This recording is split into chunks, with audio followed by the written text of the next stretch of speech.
The episode begins with a battle between Nidorino and Gengar in a Pokémon League stadium, watched by millions of fans. Gengar defeats Nidorino, who is replaced by Onix. Ash Ketchum, a 10-year-old boy from Pallet, watches the fight on television and is eager to start his journey as a Pokémon trainer the next day. Ash's mother scolds him for still being awake and puts on a TV show featuring the 3 starter Pokémon that Professor Oak will give to trainers the next day: Bulbasaur, Charmander, and Squirtle. Ash falls asleep dreaming about which Pokémon to choose. The next day, Ash arrives late at Professor Oak's laboratory, where all the starter Pokémon have already been chosen. Oak offers Ash a troublesome Pikachu as his first Pokémon. Ash accepts and tries to win Pikachu's friendship, but he proves resistant. Ash tries to capture a Pidgey, but fails due to his inexperience. Meanwhile, Ash accidentally hits a Spearow with a rock, which attacks Ash and Pikachu. The duo flees, but finds a large number of Spearow chasing them. They jump into a lake, where they encounter a Gyarados and a Magikarp. On the lakeshore, Ash and Pikachu are helped by a girl named Misty, who lends her bike to Ash to get them to the Pokémon Center in Viridian City. Ash and Pikachu continue to flee from the Spearow, but end up surrounded. Pikachu decides to protect Ash and defeats the Spearow with an electric attack boosted by the storm. After that, Ash and Pikachu see a mysterious Pokémon flying over a rainbow. Ash decides to continue his journey with his new friend Pikachu towards Viridian City, beginning their Pokémon adventure. A warning from Officer Jenny about Pokémon thieves in the area. Ash shows up running with injured Pikachu in his arms. Officer Jenny stops him, suspecting he stole the Pokémon. Ash explains that he is going to Viridian City to take Pikachu to the hospital. Officer Jenny asks for Ash's identification, which he does not have. However, she notices the Pokédex in Ash's pocket and uses it to confirm his identity. She then takes Ash and Pikachu to the Pokémon Center on her motorcycle. Misty, irritated with her burnt bike, follows them on foot. Meanwhile, 2 strangers, Jesse and James, appear in a Meowth-shaped balloon, along with a talking Meowth, planning to steal Pokémon. Ash and Officer Jenny arrive at the Pokémon Center and hand Pikachu over to Nurse Joy. Nurse Joy takes care of Pikachu while Ash waits for news and talks to his mother, Delia, and Professor Oak on the phone. Misty arrives at the Pokémon Center and confronts Ash about her burnt bike. Suddenly, Officer Jenny announces that the radar detected a Pokémon thief's ship. Jesse, James, and Meowth of Team Rocket attack the Pokémon Center with their Pokémon, Coughing and Ekans. Ash, Misty, and Nurse Joy hide in the recovery room with the sick Pokémon. They use various Pikachu to restore electricity, but Coughing breaks into the room and knocks down all the Pokeballs. Ash and Misty try to fight Team Rocket with their Pokémon, but have little success. A herd of Pikachu appears and defends Ash, attacking Team Rocket. Pikachu wakes up and asks Ash for electrical power, who starts pedaling Misty's burnt bike. Pikachu uses an electric attack, causing an explosion and setting the Pokémon Center on fire. Team Rocket, defeated, decides that Ash's Pikachu is special and dedicates themselves to stealing it in the upcoming episodes.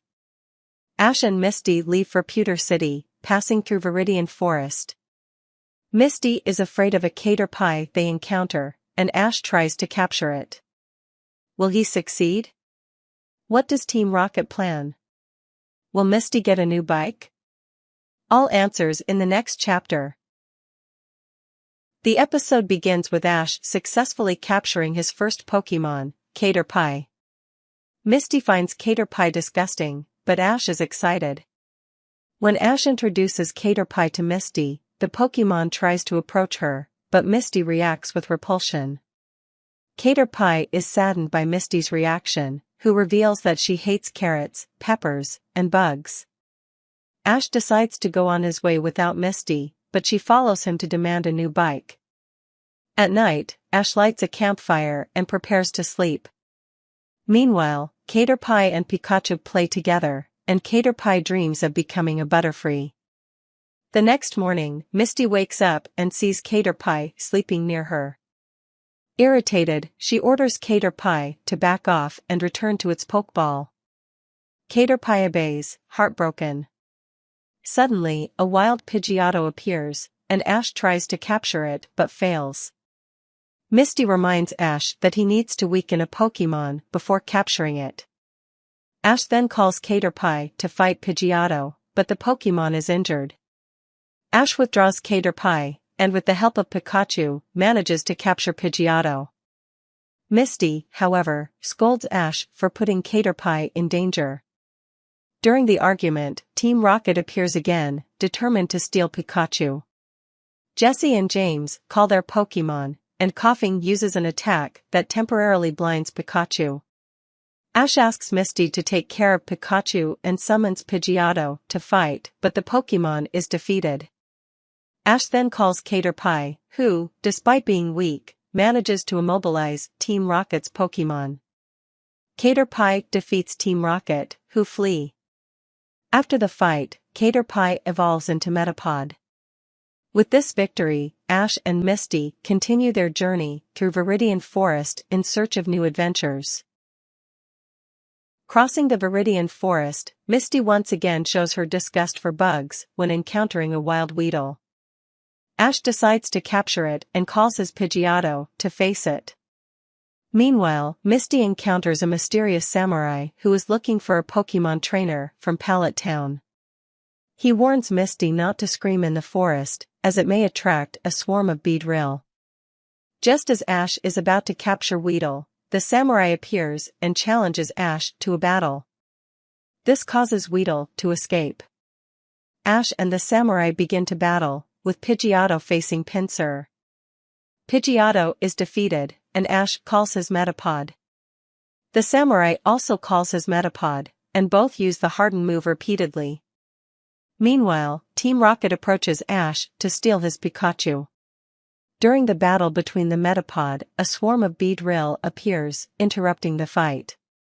A Beedrill takes Ash's Metapod, and the protagonists flee from the swarm. They hide near a hive of Kakuna and see Metapod. When the Kakuna evolve into Beedrill, the characters flee again to the samurai's cabin.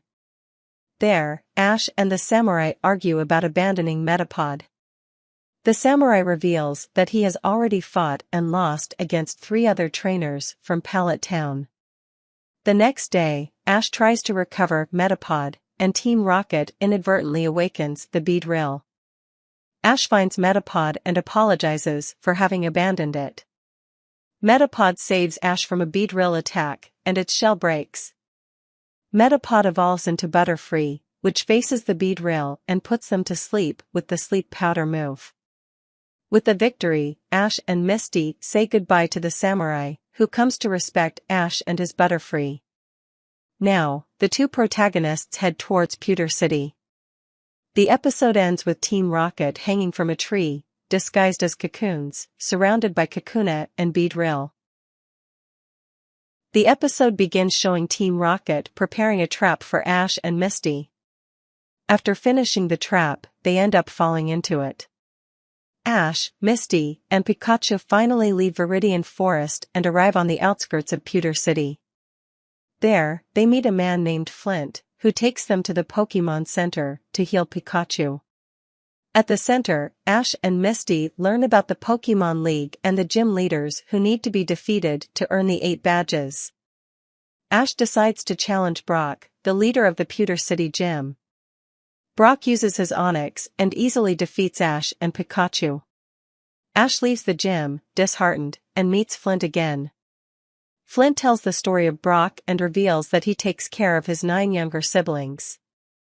Ash and Flint go to a hydroelectric plant to supercharge Pikachu.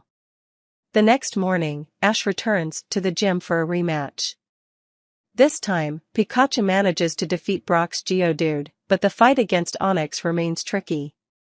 However, the gym sprinklers go off due to Pikachu's electric attack, weakening Onix. Ash decides not to deliver the final blow, feeling that it would be unfair.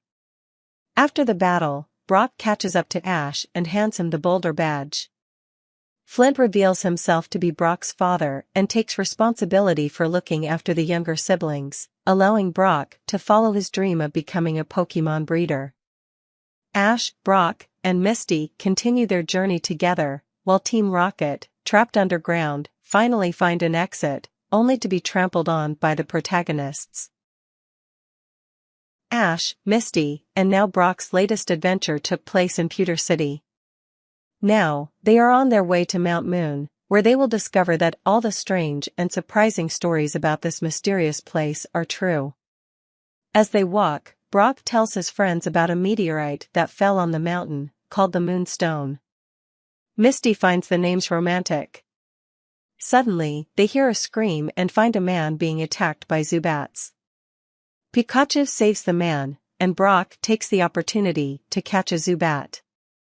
The man introduces himself as Seymour, a scientist who was investigating a cave where someone installed lights, disturbing the Pokémon that need darkness. The three protagonists and Seymour explore the cave and observe the effects of the lights on the Pokémon. Seymour explains that he tries to prevent intruders from stealing the Moonstone, which he believes belongs to the Pokémon. He argues that his mission is to protect the stone. A Clefairy passes by them with a small Moonstone in its hands. Ash wants to capture it, but Seymour stops him, saying it's better to leave it in its habitat. The Clefairy flees, but screams when pursued by Team Rocket, who tries to steal the Moonstone. Ash and Brock fight them using Butterfree and Zubat, defeating them temporarily. Misty and Seymour follow the Clefairy, who escapes Meowth with Stereo's help. Later, the characters follow Pikachu and Clefairy to another cave, where they find the heart of the Moonstone. Several Clefairy dance around the stone, but Team Rocket returns to steal it. Ash and Brock fight them again, with the help of Onyx and Pidgeotto. Although the Moonstone is stolen, Onyx pursues Team Rocket and stops them. Seymour and the Clefairy use Metronome, causing Team Rocket to be launched into the air and the Moonstone to break, making some Clefairy evolve into Clefable. The Clefairy and Clefable dance happily around the restored Moonstone. Seymour decides to stay with them to protect the stone and fulfill his dream of traveling to the stars with the Clefairy. Ash, Misty, and Brock bid farewell to Seymour and head towards their next destination. They find a fork in the road with a sign pointing to Cerulean City, but also a message from their rival Gary, calling Ash a loser. Determined, Ash runs towards Cerulean City to catch up with his rival, and the episode ends.